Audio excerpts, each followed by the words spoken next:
Hey everyone, John Michael Swift here. Welcome back to my looping series, and today I am going to show you 6 different types of loop percussion. Varying the looping sounds that you use, especially with the percussive techniques, is one of the hallmarks of looping art in general, and I've seen a lot of cool stuff over time, so I'm going to show you some just different approaches to getting your percussive sounds inside the looper, some different just rhythmic techniques, and also some exercises at the end that you can use to kind of master these techniques. But let's get right into it. The first type of looping percussion I want to talk about is, of course, the classic beatboxing.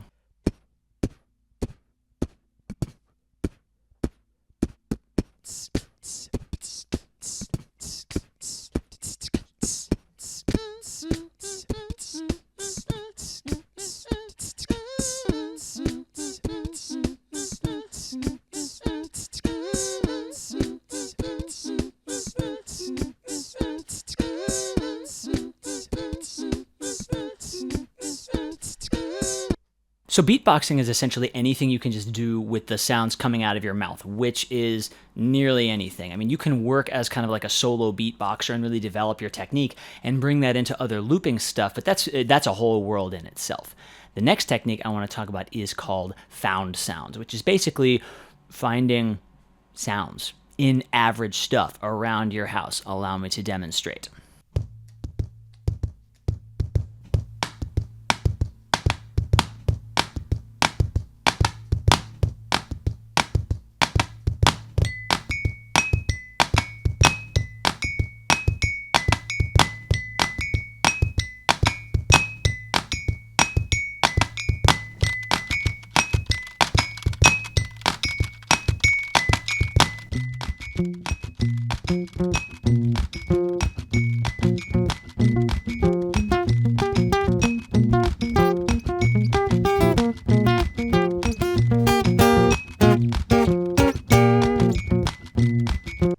So that is an example of just using things I found around my house. And one thing I want you to note, I did 2 techniques that kind of modified that and made it a little more effective. One of them is I switched microphones. For the bass, I used an SM57. It has a better bass response. For the treble-y things, I used a Sennheiser 852 or whatever, but it has more of a treble-y response. So the type of microphone you use, especially for found sound percussion, makes a big deal. Another thing I did, as you'll notice, I doubled a lot of stuff. I would do the same track over and over and over again, just to kind of thicken it up if it wasn't loud enough. That is a technique you really want to use, especially if your things are pretty quiet and you want to stack them up. A lot of found sound percussion really benefits from being doubled. So there's another technique.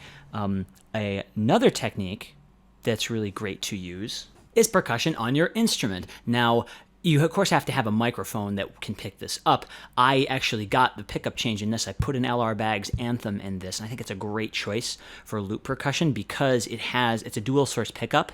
It has both a natural microphone and a piezo pickup. So they can give you some different sounds, and for certain types of things, like one or the other is definitely superior. Like I find the microphone sounds much more natural, but the piezo has a lot more thud to it, so when I want to do percussive stuff, I switch all the way back to the piezo, and you'll see in this next bit, that's pretty much how I get the sound that I'm going for. Here we go.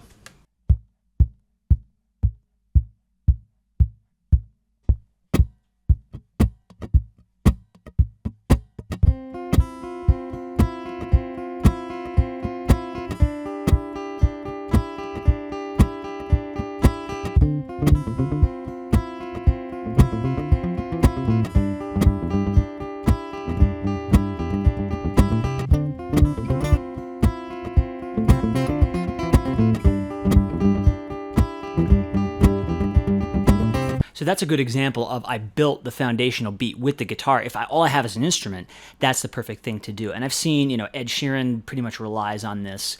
I've seen Victor Wooten do this with just like using different, kind of mute stroke techniques. I've seen Bernhoft do this a lot of clever ways by like shouting into a microphone in his sound hole. There's lots of ways to use your instrument for percussive techniques. So that's a great option.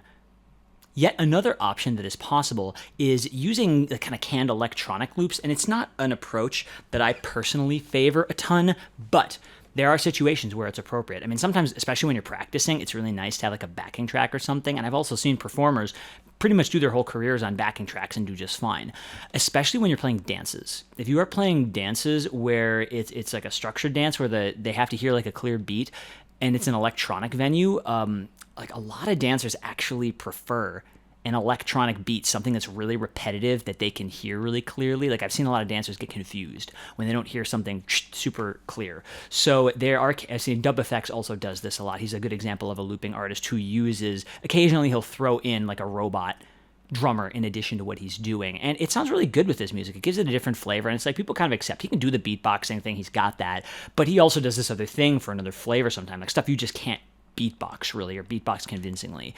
So that's an approach you can use. I'm going to demonstrate it with a salsa jingle I wrote real quick. Yeah, here we go. And you'll see I can actually get an extra track because I'm using the canned salsa percussion. I can get my third track if I want it. So here we go.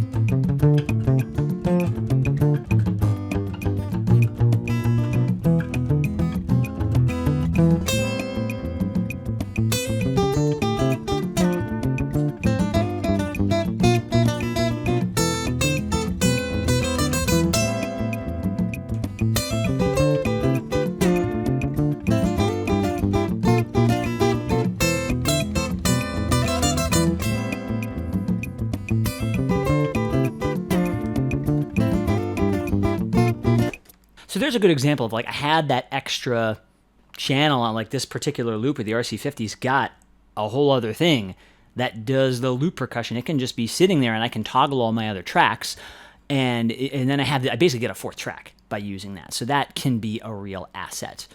Getting down close to the end of our list here. One possibility I want to mention, I'm not going to demonstrate it here, but it's just using real drums. I think the best example I've ever seen of that is Elise Trow. I put a link in the description box below.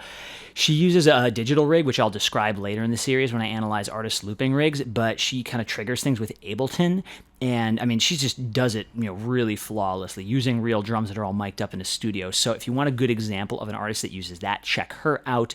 The last thing I want to mention, I think my favorite little surprise trick is using the microphone and snaps and claps. This is a trick I saw Bernhoft do in his TED Talk one time, and I'm going to just demonstrate it real quick. Here we go.